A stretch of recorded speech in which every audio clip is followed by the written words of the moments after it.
Kemudian ketika kita beristighfar, tolong hadirkan wajah suami kita, ibu.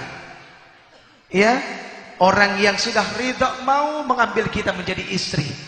Lalu kemudian dia berjuang mencari nafkah. Ya. Ya, Bu. Dan ingat, surganya istri ada pada suami. Sebaik-baik istri salihah adalah yang ketika suami memandang kepada wajahnya, dia menyenangkan hatinya. Hati-hati para istri, jangan jadikan mulut sebagai senjata untuk melawan suami. Awas, hati-hati. Ya. Assalamualaikum warahmatullahi wabarakatuh. Waalaikumsalam warahmatullahi wabarakatuh. Inna Allaha wa malaikatahu yusalluna 'alan nabi. Ya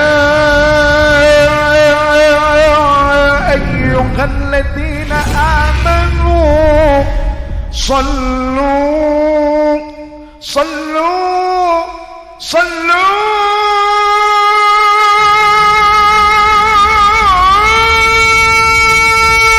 alaihi wa sallimu taslima.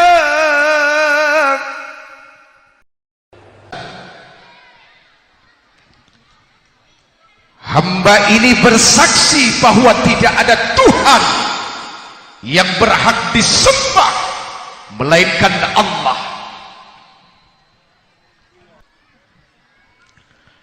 Afdhalul dzikri fa'lam annahu La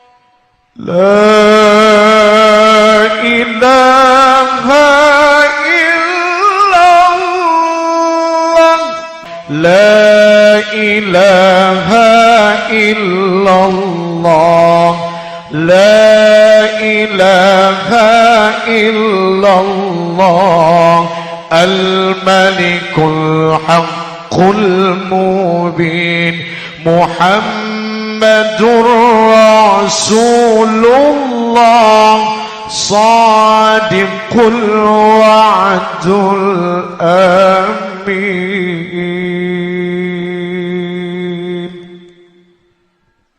Hadirin, barang siapa yang di pagi harinya membaca 3 ayat terakhir surat Al-Hasyr. Anas bin Malik radhiyallahu an meriwayatkan dan Abu Hurairah pun bertanya kepada Rasulullah sallallahu alaihi wasallam, amalan Ismul A'zam apa yang paling baik yang dibaca oleh manusia? Baca 3 ayat terakhir surat Al-Hasyr. Barang siapa yang membaca ta'awudz sebanyak 3 kali, a'udzu billahi minasyaitonir rajim, lalu kemudian disambung dengan surat Al-Hasyr 3 ayat terakhir, maka Allah subhanahu wa ta'ala akan kuasakan dia kepada 70.000 malaikat yang bersalawat hari itu, memintakan ampun atas dosa orang yang membacanya. Insya Allah apabila hari itu dia kembali kepada Allah, dia meninggal, maka dia berhak mendapatkan gelar seorang yang syahid. Amin ya rabbal. Kita perlu mengusir sesuatu yang ada di dalam hati kita, yang pada akhirnya membuat hati ini senantiasa berkecamuk dalam urusan-urusan yang buruk. Itu perlu diusir.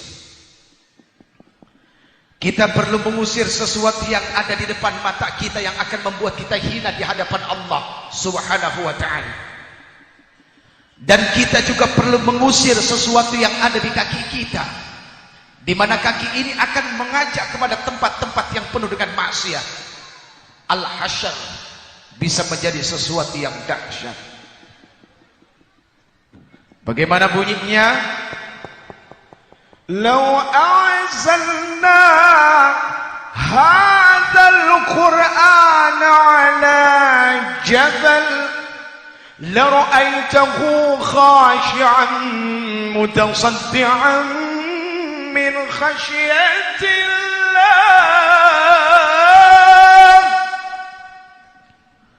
Kalau seandainya Al-Quran ini aku turunkan, kata Allah, pada satu gunung, niscaya gunung itu tunduk terpecah belah karena saking takutnya kepada Allah Subhanahu wa ta'ala. Tapi ternyata ada yang lebih keras dari batu. Dia nggak tunduk-tunduk, nggak pecah-pecah. Siapa? Hati yang nggak dapat hidayah. Hati itu kalau dipegang lembut, daging. Tapi ternyata sifatnya bisa lebih keras daripada gunung. Kenapa? Karena di hatinya nggak pernah ada hidayah. Na'udzubillahi min. Hadirin, Al-Hasyr itu berisi dengan Asmaul Husna. Ya.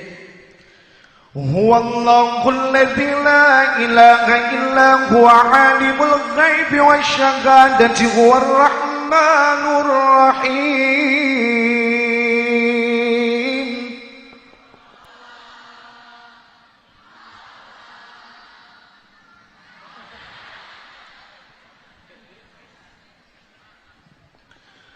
Huwallahul ladzi la ilaha illa huwal malikul quddusus salam. الملك القدوس السلام المؤمن المهيمن العزيز الجبار المتكبر سبحان الله عما يشركون هو الله الخالق البارئ المصور له الأسماء الحسنى يسبح له ما في السماوات والأرض وهو العزيز الحكيم.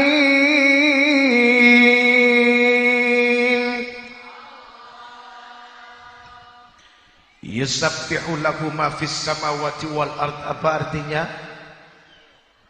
Bertasbih segala apa yang ada di langit dan di bumi. Langit bertasbih, bumi bertasbih. Apa arti bertasbih? Memuji Allah. Hadirin, bumi ada di mana? Di bawah siapa? Ada di bawah apa? Di bawah kaki kita. Setiap hari kita injak-injak pakai sandal dan sepatu kita. Lihat, bumi, tanah ini asal kejadian manusia. Min tin, min solsoling kal fakhar. Tanah mau kasih nasihat sama manusia supaya ingat asal kejadian dia dari mana. Tanah yang diinjak-injak oleh manusia yang ada di bawah kaki manusia, dia ingat kepada Allah. Sekarang bagaimana dengan kita yang suka menginjak-injak? Memang sudah jadi sifat, yang dizolimin lebih ingat daripada yang suka menzolimi. Ya? Apanya yang iya? Udah iya aja biar urusan cepat selesai. Di belakang juga ada orang. Alhamdulillah, berarti hari ini penampakannya cukup luar biasa. Allahumma salli wa sallim wa barik ala hadzal nabiyil karim sayyidina wa habibina wa syafi'ina wa qurrati a'yunina wa maulana Muhammad wa ala alihi wa ashabihi ajma'in, amma ba'd. Hadirin, minta kepada Allah,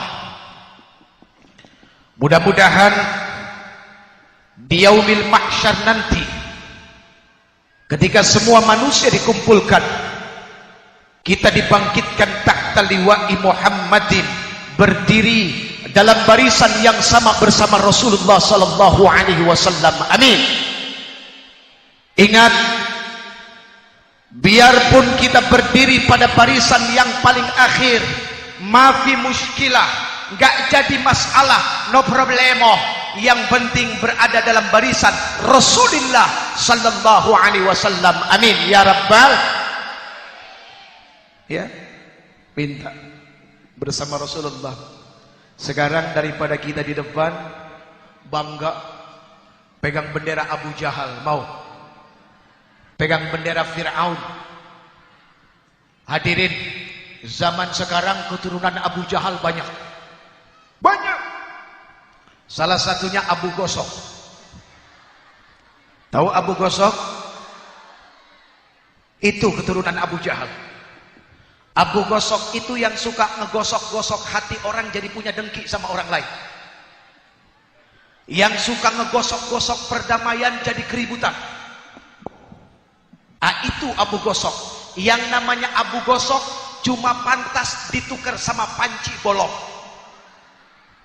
Lihat panci bolong, mau diisi air bergayung-gayung gak akan pernah penuh. Nah, itu perumpamaan orang yang hatinya punya dengki, gak akan pernah puas, selalu kurang dan melihat orang selalu buruk.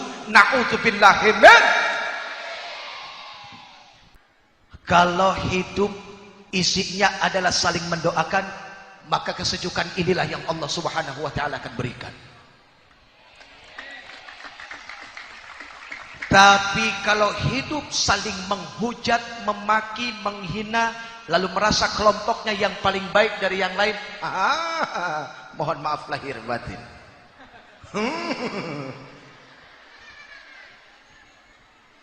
Biar udara sejuk tetap nggak bakal nikmat. Kenapa?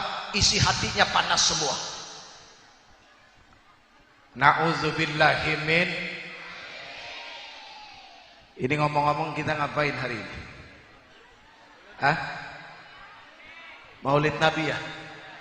Ini udah ngasih kado belum buat Rasulullah? Nah, kado yang terbaik kita untuk Rasulullah sallallahu alaihi wasallam adalah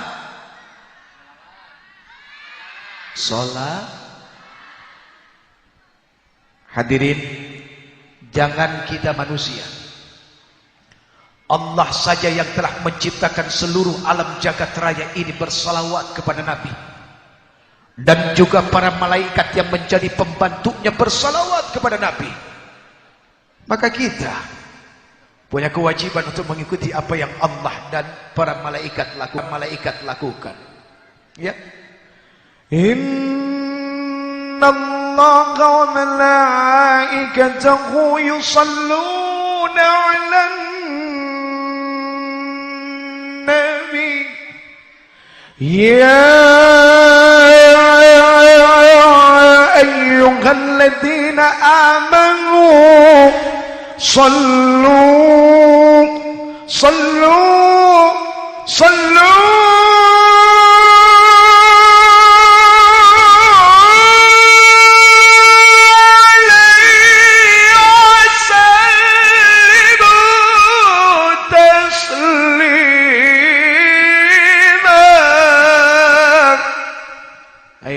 orang yang beriman, bersalawatlah kamu kepada Nabi-Mu, niscaya kamu semua akan selamat insya. As-salatu wassalamu alayka ya Rasulullah.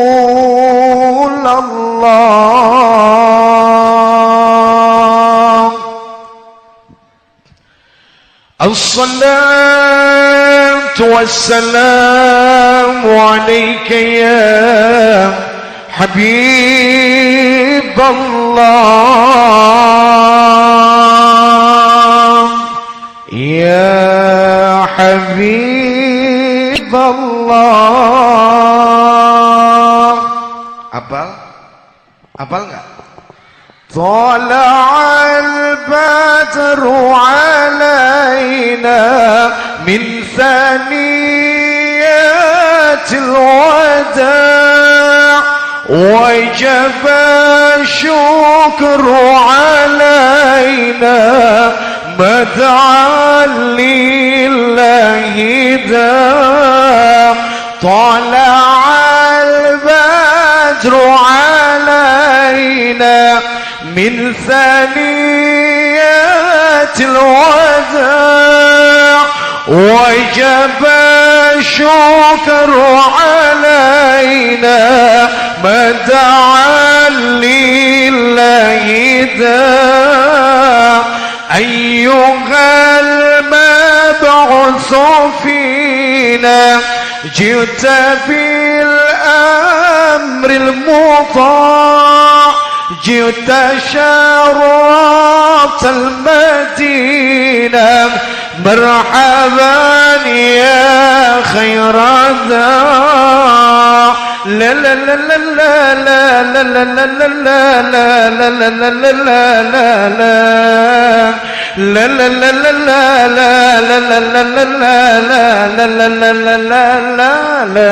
ayo la la la la la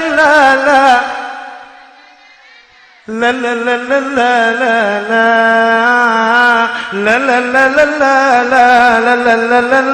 la la la la la la kelahirannya membawa bahagia buat umat manusia beragama Nabi Muhammad petunjuk umat dari dunia sampai akhirat rahmat dan salam kita sanjungkan bulan purnama ibarat Nabi Allah Allah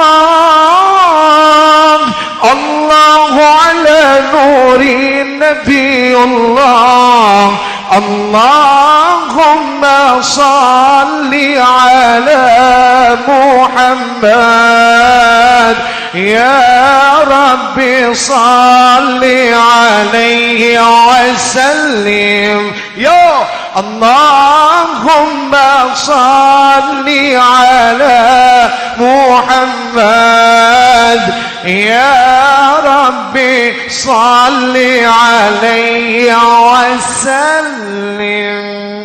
Mohon maaf, diri ini al-faqir at-ta'if ilallah. Miskin ilmu, kurang amal, gak sempurna dalam ibadah, bahkan miskin pahala. Jadi kalau nanti pulang gak dapat apa-apa dari saya, mohon maaf ya. Namanya aja Jeffrey. Kiai Haji Zainuddin MZ tuh cocok namanya jadi kiai. Kiai Haji Abdullah Gimnastiar TOPBGT top banget. Kemudian ada Al Ustadz Al Haj Arifin Ilham, aduh solehnya Masya Allah. Jeffrey tuh untung ada Al Bukhari di belakangnya ketolong. Coba kalau nggak ada Al-Bukharinya, aduh ngekekin botol terus itu. Maksudnya tukang bakso. Tukang bakso kan kerjaannya ngekekin botol, botol kecap, botol cuka. Ya Allah ya Karim. Jeffrey Al-Bukhari, perpaduan antara Eropa dengan Timur Tengah. Memang kalau buat muji diri sendiri paling gampang hadirin. Mau muji diri kita pinter, mau muji diri kita cakep, mau muji diri kita segala-galanya, itu paling gampang. Tapi buat muji orang lain, kadang-kadang ini lidah, bibir kaku, beratnya minta ampun. Jadi jangan ditiru yang tadi, nggak benar ya, jangan ditiru. Allahu Akbar. Baik hadirin yang dimuliakan Allah. Yang pertama yang ingin disampaikan adalah apa? Tentang perempuan. Di zaman jahiliyah dulu hadirin, ketika Rasulullah SAW memulai dakwahnya, menyampaikan tentang Tuhan, tidak ada Tuhan melainkan Allah. Lalu kemudian Rasulullah datang untuk memuliakan yang namanya perempuan. Di zaman jahiliyah yang namanya perempuan tidak punya harga sama sekali. Cuma menjadi pemuas nafsu belaka. Oke? Oke enggak? Oke coy?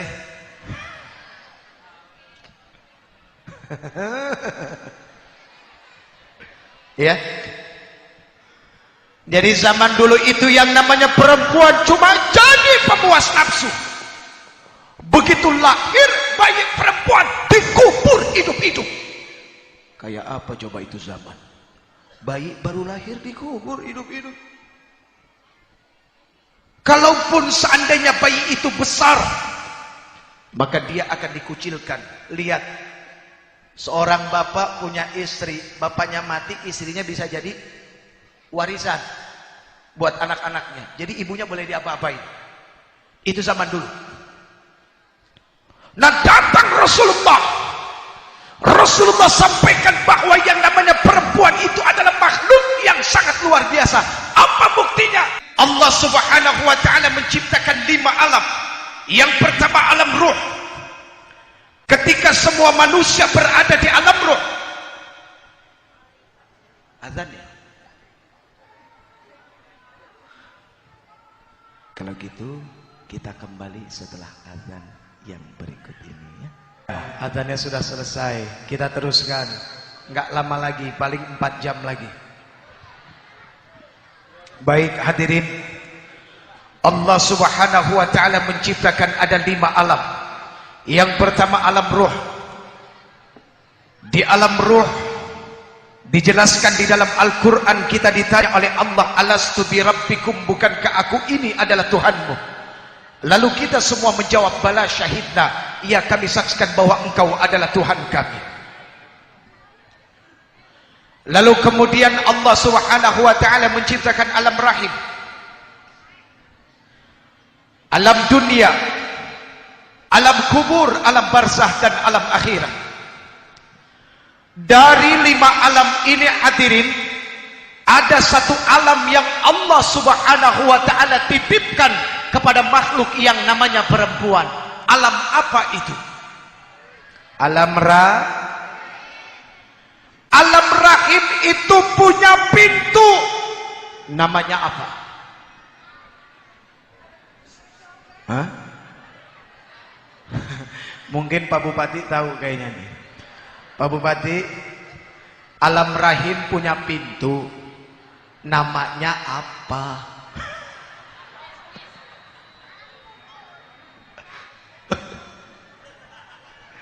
Mungkin ada yang tahu enggak? Hah?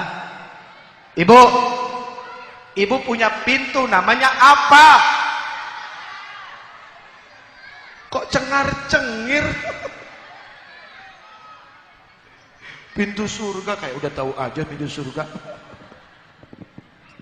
Hadirin, Allah Subhanahu wa taala ciptakan setiap nama dalam Al-Quran itu luar biasa. Didengar nggak jorok, didengar bagus, didengar indah. Buktinya apa? Lihat Al-Quran.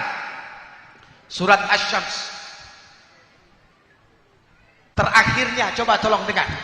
Bismillahirrahmanirrahim.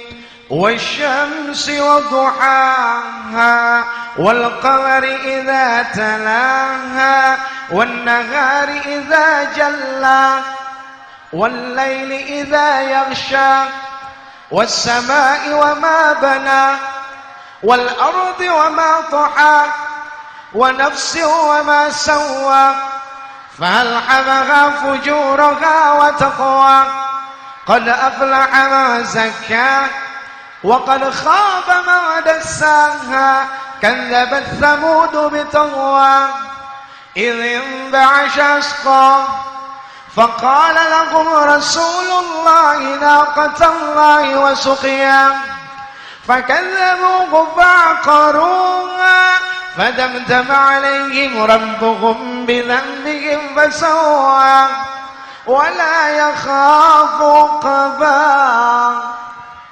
Alam rahim punya pintu, berarti pintu alam rahim namanya Ikoha. Memang kalau orang yang baru tahu begitu.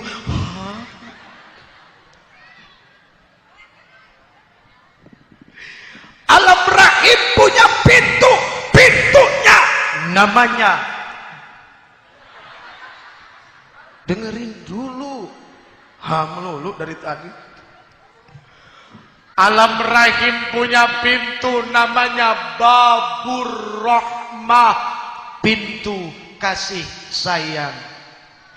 Jadi kalau mau masuk ke sana harus pakai kasih sayang. Jangan main masuk aja. Main masuk aja. Harus pakai kasih sayang, subhanallah. Itu luar biasanya. Harus pakai kasih sayang. Ingat, kalau mau masuk ke sana, Islam memberikan satu syarat apa? Harus pakai syahadat, ada ijab qabul. Nah, pakai mas kawin, ada wali, ada saksi. Berarti betapa mahalnya perempuan. Kalau sudah pakai syahadat, terserah. Mau bolak-balik sehari berapa kali juga silahkan. Orang sudah halal kok. Kalau belum halal mana bisa. Nah jadi itulah hadirin yang dimuliakan Allah.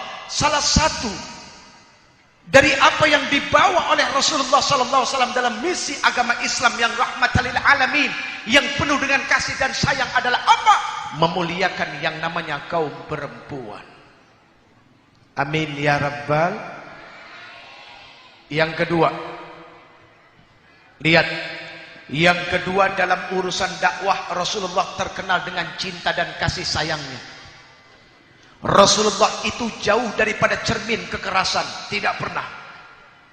Hadirin pernah dengar dengan satu cerita, ada seorang badui hitam, dia masuk dalam masjid, dia kencing di dalam masjid. Orang badui, orang hitam kencing di masjid. Sahabat sudah mengangkat pedang ingin menebas lehernya. Apa Rasulullah katakan? Jangan, biarkan dia selesai kencing dulu. Coba bayangin. Begitu kencingnya sudah selesai, siapa yang disuruh bersihin? Sahabat. Sahabat, tolong coba dibersihkan kencingnya. Tuh. Sahabat bingung, ya Rasulullah kok begini, gitu kan? Lembut dakwahnya. Dianggap orang hitam ini nggak tahu, nggak ngerti. Sahabat bertanya, ya Rasulullah, kenapa engkau biarkan? Sahabat dengar, namanya orang lagi kencing enak-enak disuruh berhenti, apalagi diusir. Ini kemana-mana nanti kencingnya. Kamu mau bersihin kemana-mana itu? Nggak mau. Tuh, subhanallah, lihat. Artinya begitulah sebuah pola dakwah. Ketika kita menghadapi orang yang berbeda, bukan berarti orang yang berbeda itu adalah musuh kita. Tidak, mereka tetap adalah bagian saudara-saudara kita yang punya hak untuk hidup menjadi warga Indonesia. Itu yang paling penting. Jadi yang berbeda itu bukan musuh, bukan ancaman. Iya? Iya? Begitu saya punya cerita. Di daerah Bogor ada yang namanya Parung. Nih Pak Danrem, Pak Koramil masih tahu nih. Pak Danrem sama Pak Dandim masih tahu nih. Parung Pak, Parung. Parung itu sekarang Pak, kalau malam-malam banyak perempuan-perempuan. Pak Dandim udah gini-gini aja. Tahu? Waktu itu saya selesai ceramah sore Pak. Mau ke Bandung, lewat tol Cipularang Bekasi itu nggak mungkin. Jauh, akhirnya harus lewat puncak. Nah lewat puncak itu lewatin Parung. Begitu lewat Parung, ibu, banyak perempuan. Tuh. Kalau di sini namanya apa? Hah? Wadon. Namanya? Lohan.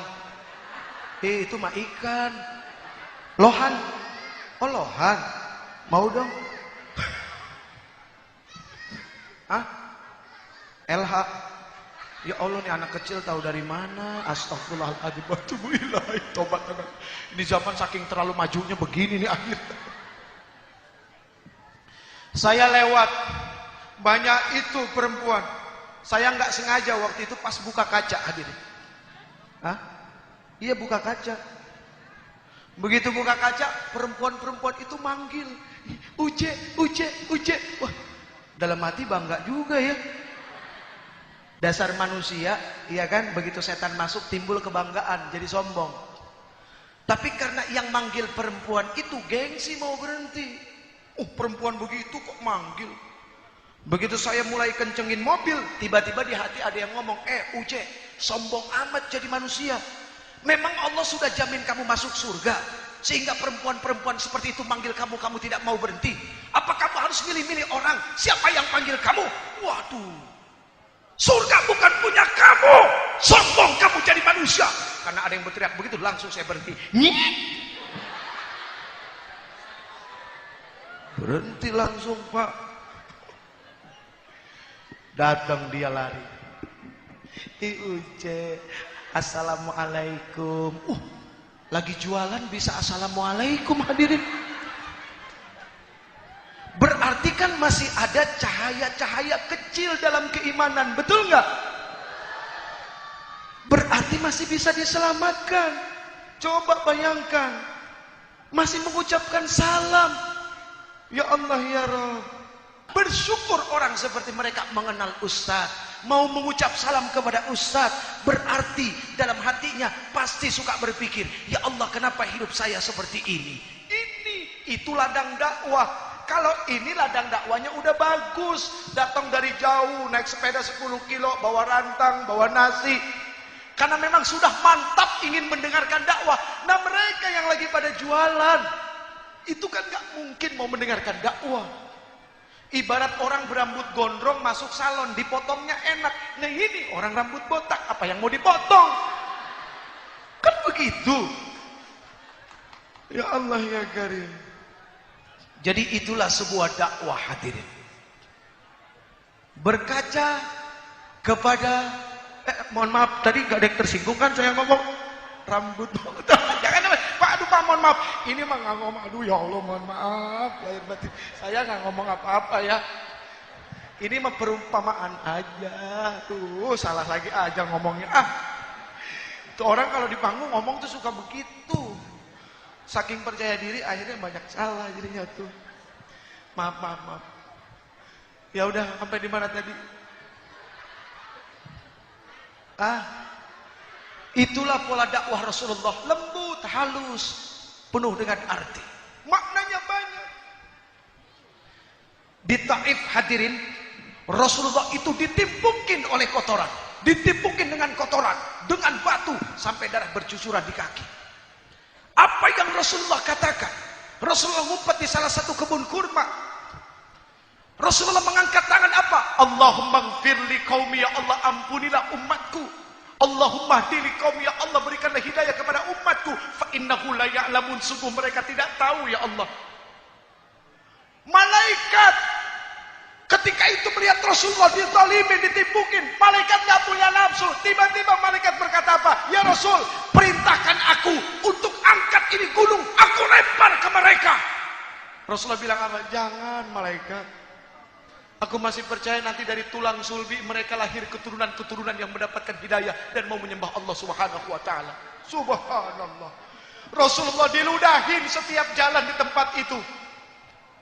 Satu waktu Rasulullah tanya, karena ketika Rasulullah jalan yang meludahinya tidak ada.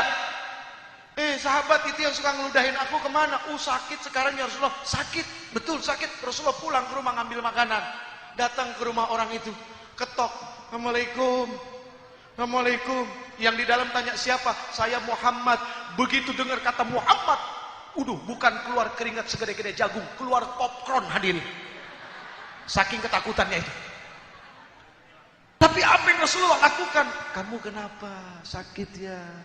Ya Allah ya Karim. Model kayak saya jangan diludahin. Dikatain aja udah marah-marah. Ya Rabb. Itulah dakwah. Kenapa ini disampaikan? Karena maaf, sepertinya bangsa kita sudah mulai kehilangan kasih sayang. Semua dilakukan dengan amarah, semua dilakukan dengan emosional, yang pada akhirnya merugikan orang lain. Nggak usah jauh-jauh kasus di Abipura kemarin. Ya, saudara-saudara kita, polisi-polisi yang masih muda, yang istrinya ada yang hamil. Ya, Masya Allah, lihat, kesian. Kalau saya percaya itu bukan wajah bangsa Indonesia. Kita memang sedang diuji untuk naik derajat. Kalau seandainya kita sabar, kita sadar, insya Allah bukan tidak mungkin harkat martabat kita akan lebih terhormat lagi dari yang sekarang. Amin ya Rabbal.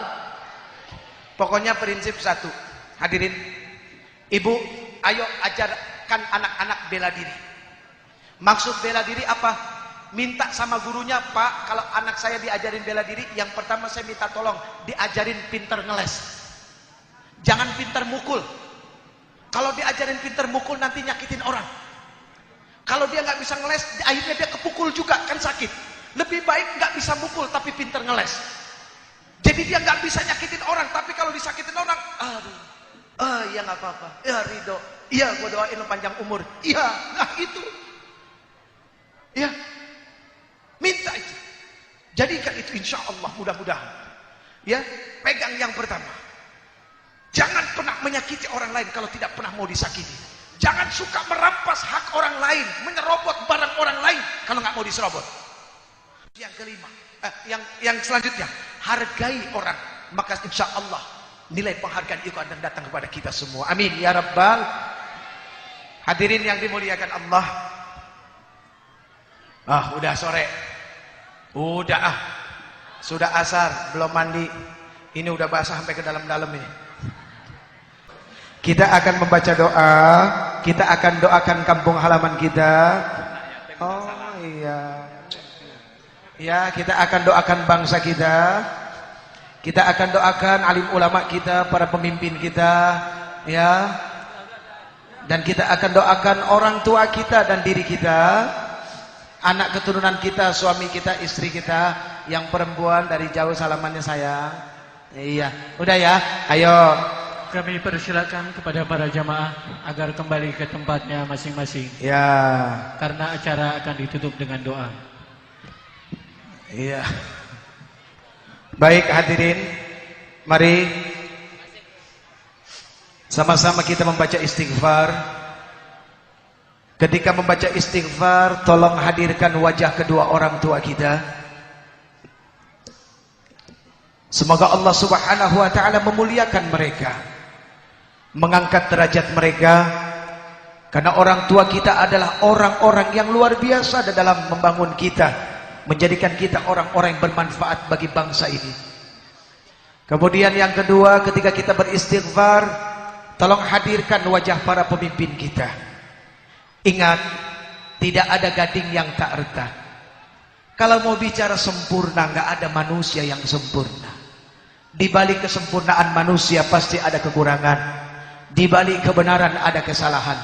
Tinggal bagaimana kita saling menutupi kekurangan itu dengan keikhlasan dan ketulusan kita. Kemudian ketika kita beristighfar, tolong hadirkan wajah suami kita, ibu.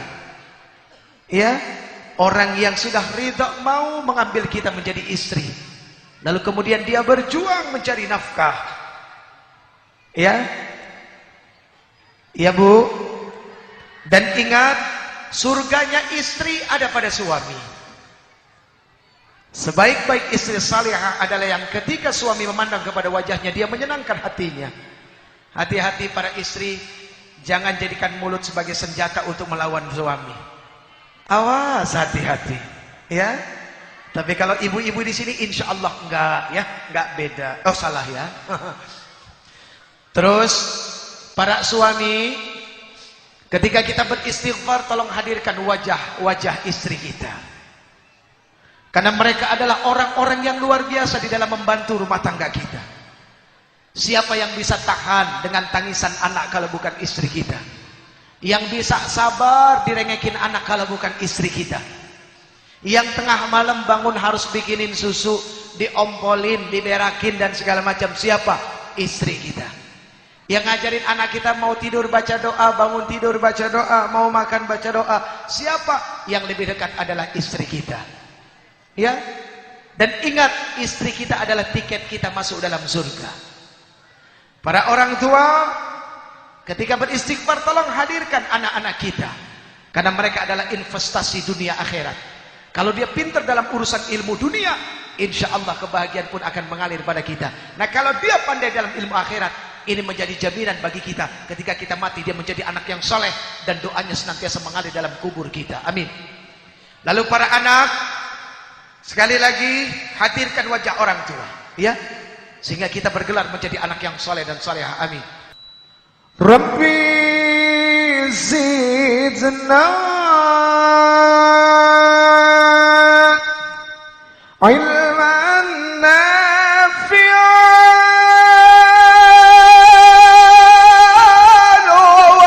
wafiqna amalan maqbulan wa hab lana rizqan wasi'an wa tub alaina توبة نصوحا وتوب علينا توبة نصوحا صلاة الله صلاة الله سلام الله على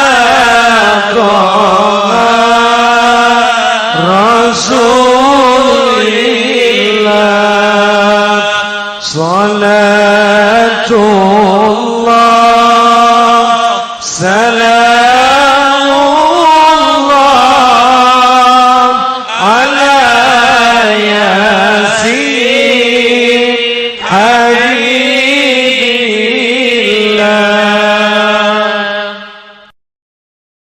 Apa yang ditayangkan, yang disiarkan, insyaallah menjadi sebuah kendaraan bagi kita untuk dekat dengan Allah Subhanahu wa taala. Assalamualaikum warahmatullahi wabarakatuh.